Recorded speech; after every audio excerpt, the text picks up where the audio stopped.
Te invitamos a participar en nuestro primer taller en línea, Comunicación Estratégica para Mujeres Políticas. Con él inauguramos nuestra Escuela de Formación para Mujeres. Nuestro taller consta de 6 módulos, en los cuales conoceremos nuestro derecho a la paridad, su aplicación y jurisprudencia. Conoceremos y aplicaremos la comunicación estratégica como herramienta para la construcción de mensajes efectivos, así como el manejo de redes sociales con una mayor eficacia. Todo ello con perspectiva de género. Conéctate con nosotras en la página oficial de la Secretaría de Equidad de Género del PRD Nacional. Hola, bienvenidas. Vamos a ver hoy el módulo 3 del curso Comunicación Estratégica para Mujeres Políticas.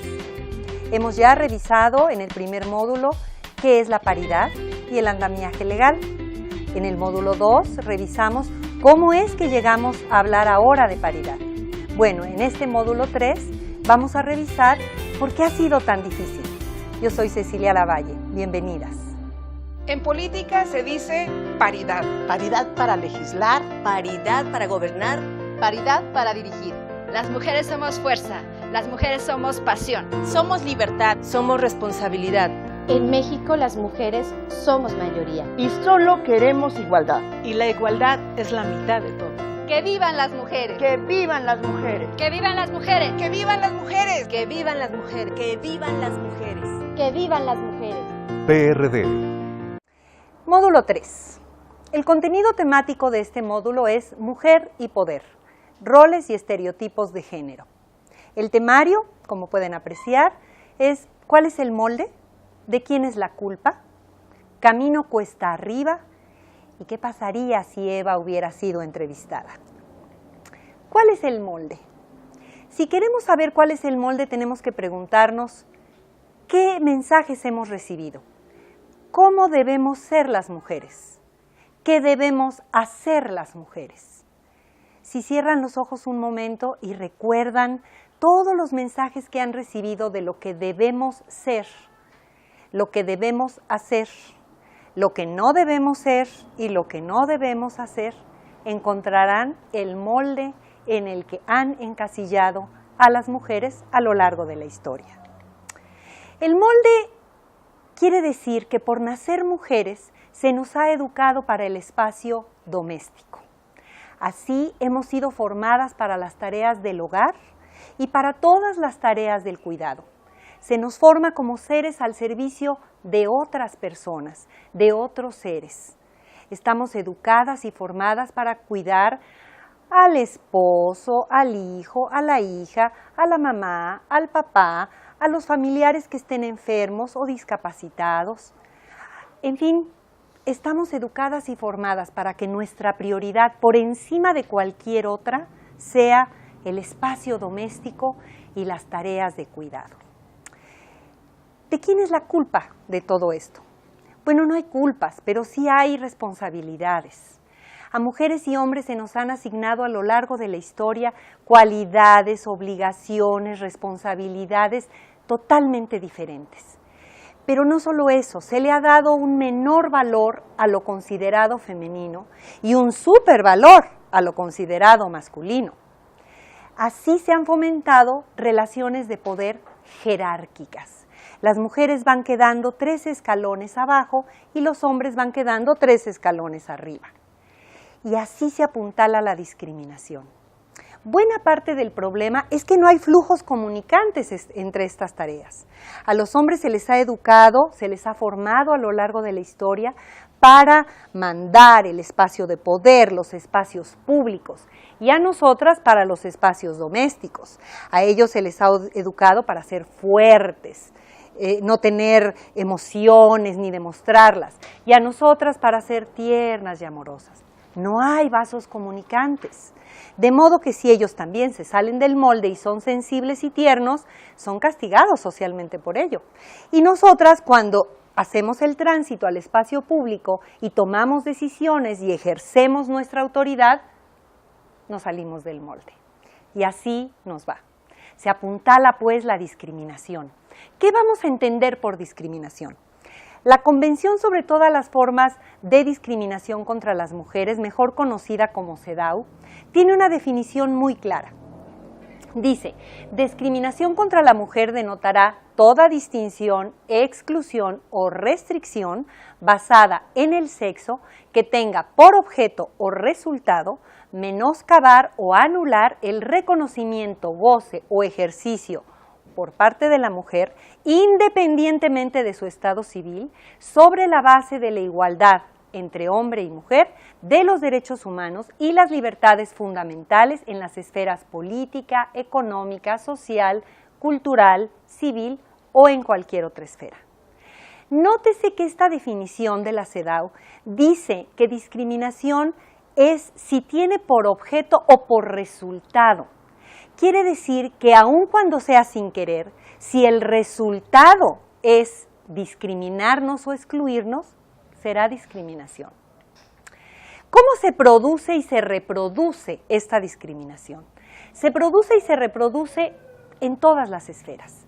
Se empieza por las familias, los diferentes tipos de familias. Se va apuntalando con querer o sin querer la discriminación, pero también en las escuelas, en las costumbres, en las tradiciones, en las políticas públicas, en las leyes, en las religiones, en los gobiernos, en los medios de comunicación. Y aquí me voy a detener en los medios de comunicación. Las mujeres a lo largo de la historia nos rebelamos ante el molde. A lo largo de toda la historia vamos a encontrar mujeres que se han rebelado ante el molde. Vamos a encontrar también a mujeres que se han opuesto abiertamente al molde. Y vamos a encontrar mujeres que no quieren ningún molde. En toda la historia ha habido mujeres de esa estirpe. Nosotras, cuando nos rebelamos ante el molde, hemos cambiado nuestra historia, la personal sin lugar a dudas, pero también la de otras mujeres. Y a menudo hemos cambiado la historia de toda la humanidad en distintas épocas. Pero todavía es un camino cuesta arriba, porque constantemente se nos va a presionar para someternos al molde. Constantemente se nos recordará cuál es el molde. Y los medios de comunicación también se utilizan para eso, recordarnos el molde. Eso es un camino cuesta arriba. Recuerden que en el módulo pasado hablamos de Olympia de Gouges, se las presenté, ¿recuerdan? Olympia de Gouges fue una dramaturga francesa que encabezó una de las principales, el primer gran movimiento de las mujeres por luchar por sus derechos. En el siglo XVIII, Olympia de Gouges escribe Los derechos de la mujer y la ciudadana, 1791.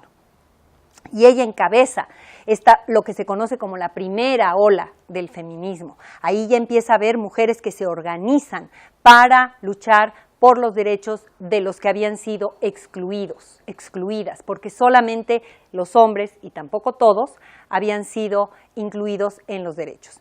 ¿Qué pasa con Olympia de Gouges? Bueno, el escribir los derechos de la mujer y la ciudadana y publicarlos le costó literalmente la cabeza. Acabó esta mujer su vida en la guillotina. ¿Qué fue lo que dijeron los medios de su muerte? Ya para entonces había periódicos, el Monitor Universal. Y miren lo que dijo el Monitor Universal de su muerte. Dijo: quiso ser hombre de Estado y parece que la ley haya querido castigar a esta conspiradora por haber olvidado las virtudes que convienen a su sexo. Claro, públicamente también se dijo que Olympia de Gouges había sido una traidora al régimen, pero la nota en el periódico no deja lugar a dudas y manda un mensaje clarísimo de que lo que había pasado es que se había salido del molde construido estrechamente para las mujeres y lanzaba también una advertencia para otras que también estaban saliendo del molde exigiendo derechos. Recuerdan que también les platiqué de Mary Wollstonecraft, esta inglesa que escribió Vindicación de los Derechos de la Mujer. Su agenda era la igualdad. La agenda de Olympia de Gouges y la agenda de Mary Wollstonecraft era la igualdad. Ellas querían estar incluidas igualmente en los derechos que estaban naciendo ahí mismo, en esa época, para los hombres. Y su argumento era, pues si nosotros también somos humanas, ¿por qué no vamos a disfrutar de los derechos que tienen ellos? Esta mujer escribió primero Vindicación de los Derechos del Hombre y le aplaudieron y le fue de maravilla, hasta que se le ocurrió escribir Vindicación de los Derechos de la Mujer. Y entonces, públicamente le empezaron a decir la llena con faldas. Y luego tenemos en el siglo XIX a las sufragistas, ¿se acuerdan? Hablamos de ellas en el módulo anterior. La agenda de las sufragistas hizo un poco más de especificaciones. Ya no habló de la igualdad en general, habló de la ciudadanía y de la educación. Todas las mujeres que hemos estudiado en alguna escuela, la secundaria, el bachillerato, la universidad o estudios superiores, se los debemos a las sufragistas. Ellas lucharon para que las demás mujeres, ellas y todas las demás, pudiéramos estudiar en escuelas. Pero ellas después decidieron dirigir su agenda únicamente al sufragio, por eso se conoce como movimiento sufragista. Ellas decidieron trabajar muy duro, realizar diversas acciones para conseguirnos el reconocimiento legal a nuestro derecho al voto, el derecho a la ciudadanía. Y utilizaron los medios que tenían a su alcance, pero miren qué clara tenían su agenda. Miren cómo este cartel que conseguí de una de las marchas que organizaban las sufragistas británicas y las norteamericanas, este es de las norteamericanas, dice este cartel con toda claridad: la causa de las mujeres es la de los hombres, se levantan o se caen juntos. Tenían muy claro, la democracia se trata de eso, ¿no? De que mujeres y hombres estemos a la par. ¿Cómo le iba pues a las sufragistas en los medios? Miren este cartel. 1880, se está terminando el siglo XIX. El cartel se titula algo así como La fantasía del sufragio femenino. Y en el cartel, en uno de los ángulos superiores, se ve un hogar muy armonioso en donde la señora está haciéndose bolas con los hijos y las hijas, el señor está tranquilamente leyendo su periódico, es la familia feliz, el dibujo de la familia feliz. Y en la esquina opuesta está el desastre. El señor ya dedicándose a los hijos y a las hijas, no puede con ellos, todo el mundo es un desorden, la casa es un desorden, las mujeres visten pantalones, qué horror. También están buscando un mejor salario, doble horror, y están trabajando. ¿Cuál era la fantasía de este caricaturista? ¿Qué pasaría si las mujeres consiguen el voto? Era el caos. Miren, nos lo han dicho siempre. Cada vez que vamos por un derecho, los medios, no todos, pero muchos, nos pintan el escenario como el caos. Fines del siglo XIX, si las mujeres votan, todo va a ser un caos. La familia se desordena y la sociedad se desordena y nos lo dejan muy claro en este cartel del siglo XIX. Miren este otro cartel. Aquí es la portada de la revista Life en 1913. ¿Qué muestra? Muestra a una de las grandes sufragistas norteamericanas, Susan B. Anthony, clavándole la punta de un paraguas a un señor, mientras su compañera tiene un cartel que dice: nosotras queremos nuestros derechos. ¿Qué están simbolizando? ¿Qué simbolizaban en la revista Life? Que éramos violentas, para empezar, y para seguir, que nuestros derechos incluían violentarlos a ellos, cometer actos violentos contra ellos. Eso es lo que se está simbolizando en este cartel. Y han de saber que nunca las sufragistas violentaron a ningún señor, nunca. No provocaron un solo muerto. Las muertas las pusieron las sufragistas, algunas sobre todo por daños graves a su salud después de que se pusieron en huelga de hambre y fue ordenada su alimentación a la fuerza. Pero miren, nos pintan como las violentas y que parte de nuestros derechos se trata de eso. Miren este otro cartel. Las norteamericanas finalmente, después de una larga lucha, una lucha pacífica y largas acciones, consiguieron la enmienda a su constitución. Recuerden que la lucha de las norteamericanas comenzó en 1848 y ellas logran el voto en 1920. Fíjense todo el tiempo que había pasado. Bueno, están a punto de hacer la enmienda a la Constitución y empieza una campaña intensa en los medios para caricaturizar lo que iba a suceder. Y aquí está el ejemplo. Dicen, ¿qué es una sufragista sin un hogar que sufre? ¿Se acuerdan de la primera caricatura de 1880? cuánto había pasado ya, y seguían diciendo que si conseguíamos el sufragio, el hogar iba a sufrir y todo iba a ser un desastre. Y claro, todas las sufragistas fueron dibujadas, pintadas como mujeres feas, viejas, solteronas, amargadas. Aquí está este cartel también de 1920 que dice: sufragistas que nunca han sido besadas. ¿Ven cómo nos ponían en los medios, nos reflejaban en los medios? Eran mujeres que se salían del molde, y salirse del molde era un camino cuesta arriba. Pero las sufragistas también utilizaron con mucha creatividad los medios a su disposición. Miren este cartel. Este cartel fue diseñado para una de las grandes marchas que organizaron las sufragistas norteamericanas, y miren que organizaron varios, en Washington en 1913. Observen el colorido del cartel. Las sufragistas británicas y las sufragistas norteamericanas eligieron colores emblemáticos. El morado obispo era uno de ellos, el amarillo era otro, y en el caso de las sufragistas británicas escogieron también el verde, combinaban. Vean qué cartel, con qué colorido anunciaban su desfile por el sufragio de las mujeres, marzo de 1913. Aquí tenemos también una prueba del cartel de las sufragistas británicas. Exigían el voto, vean los colores, eran coloridos, y noten la silueta de la mujer. Era justamente buscar el contraste.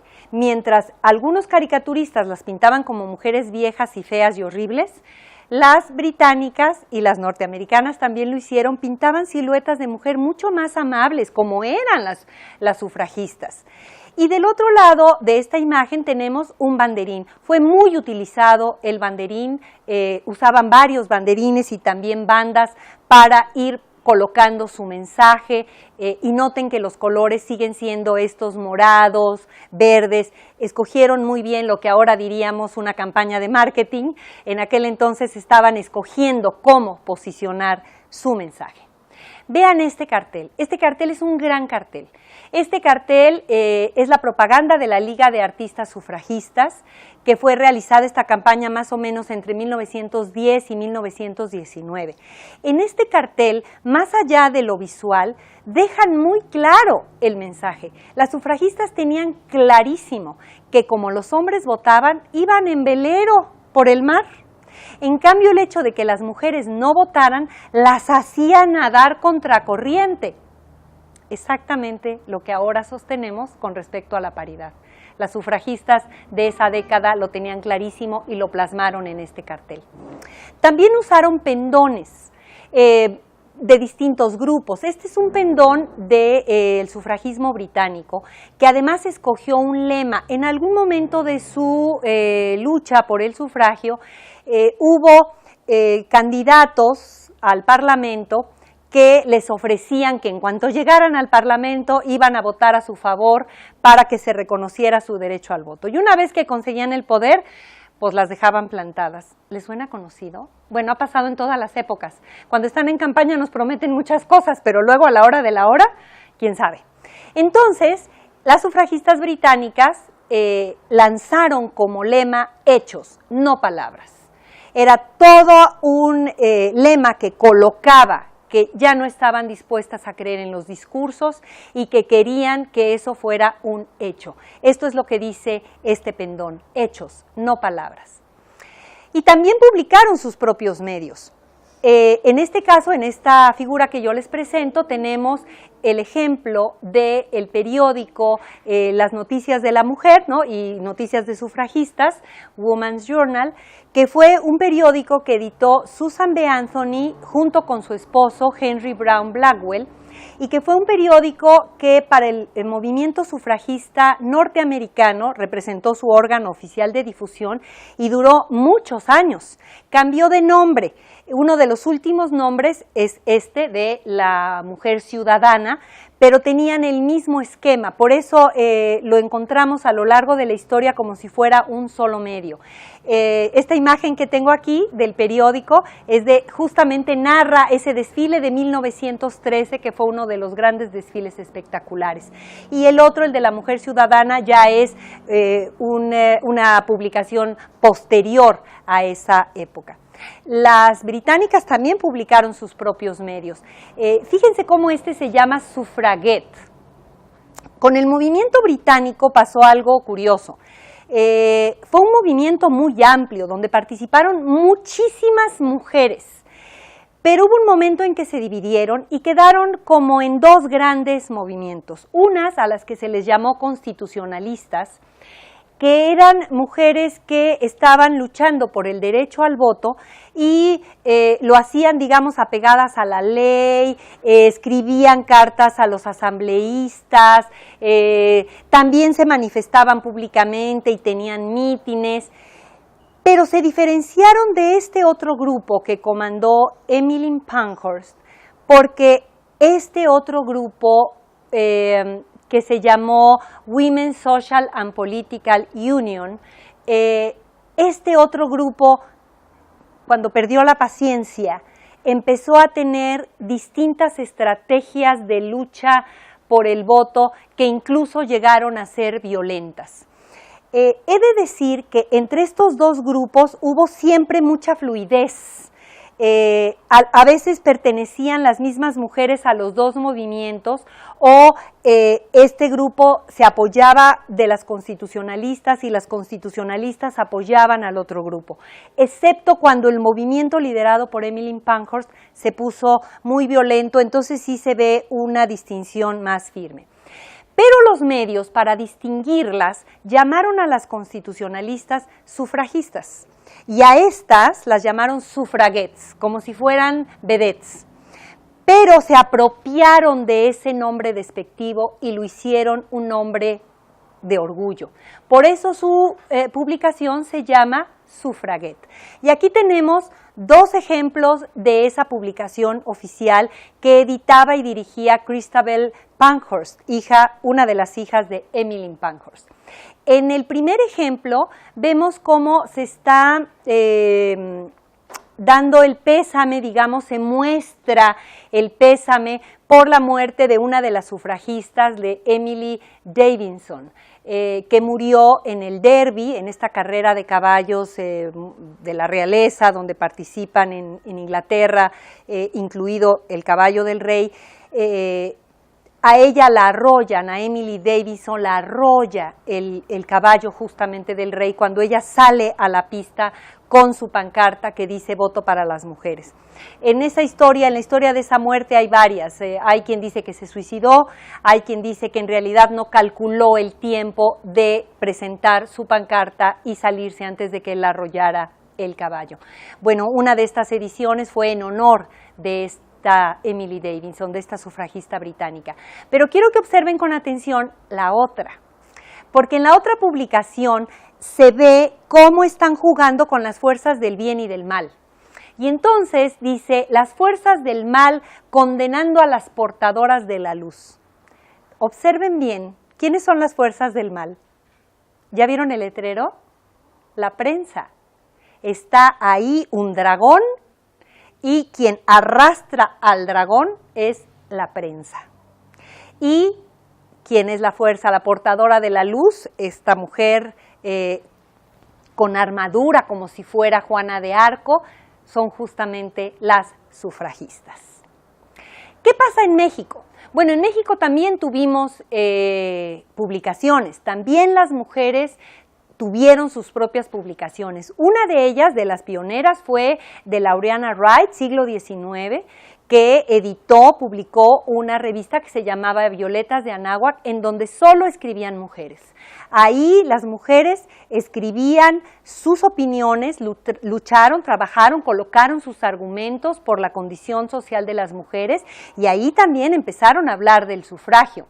También está la revista Vesper, editada por Juana Gutiérrez de Mendoza, Guillotina de Elisa Acuña y Rossetti, 1903. También está La Mujer Mexicana, 1904, de Columba Rivera, María Sandoval y Dolores Correa. Y también está La Mujer Moderna, de esta gran sufragista, Hermila Galindo. Ahí las mujeres también publicaban en sus propios medios sus argumentos con respecto a los derechos de las mujeres y en esta época, como en otras, también por el derecho al sufragio. Vamos concluyendo. ¿Qué lecciones nos dejaron las sufragistas? Creo que nos dejaron lecciones valiosas e importantes que tenemos que recordar ahora que estamos trabajando por la paridad. Lo primero es tener agenda. ¿Se acuerdan que en el segundo módulo vimos que agenda son estos cambios que creemos posibles y todas las acciones que llevamos a cabo para hacerlos realidad? Tenemos que tener muy clara la agenda de nuestro tiempo. Es una agenda con muchos temas. Uno de ellos, uno de los más importantes, es la paridad. Tenemos que tener clara la agenda. Segundo, argumentos. ¿Con qué argumentos vamos a defender esa agenda? No es un tiempo para defenderla solo con la pasión. No es un tiempo solo para decir que es justa. Eso no basta. Necesitamos dotarnos de argumentos para defender eso en lo que creemos. También nos enseñaron que lo que querramos lograr se logra con estrategia.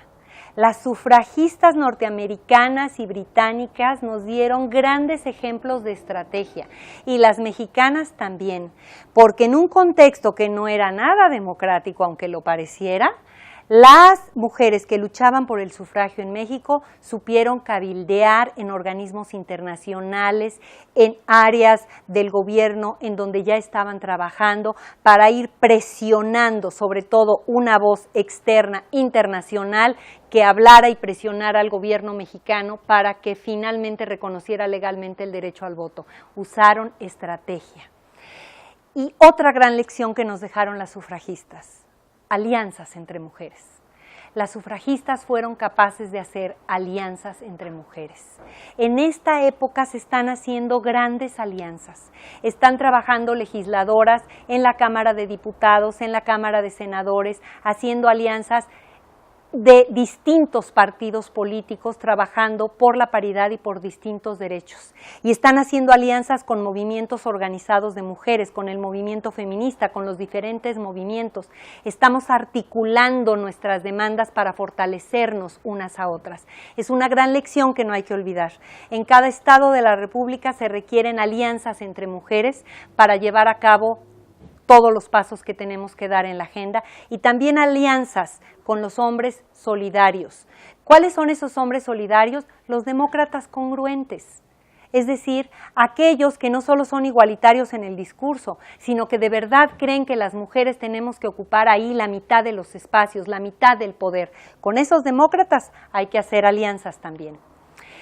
La agenda de hoy, más que nunca, se defiende con argumentos, sororidad y estrategia. No hay que olvidar eso, porque el escenario aún es cuesta arriba. En el escenario todavía las mujeres políticas, las mujeres que aspiran legítimamente a un cargo de poder político, van a encontrar el camino cuesta arriba. La buena noticia es que desde hace 2 siglos y medio, mujeres y hombres demócratas estamos trabajando para cambiarlo. Debemos tomar en cuenta que solo estamos recorriendo nuestro trecho. El camino lo empezaron en el siglo XVIII, solo estamos recorriendo nuestro trecho. Finalmente, si Eva hubiera sido entrevistada, la idea no es mía, es del escritor Eduardo Galeano. Y miren qué decía Eduardo Galeano.